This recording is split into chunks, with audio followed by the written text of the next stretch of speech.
How to format the SD card on your Tapo security camera. First of all, we need to open the Tapo app, and then we need to open the camera that we want to format the SD card in, which is this camera here. So we're going to click on that,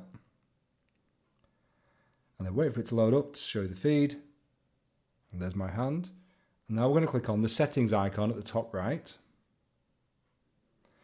and then we're going to go to storage and recording here. So click that. And then we're going to go on to local recording and local storage. So click on local storage. You'll see we've got capacity here.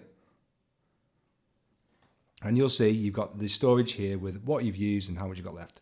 Now to format this, we just need to go down to the bottom and click on Format microSD card. So click on that. And then it says, are you sure formatting will delete all the data on your saved SD card? Format now. And what you would do, you click Format, and then it would completely erase all the footage on the Tapo security camera and reset it to 0.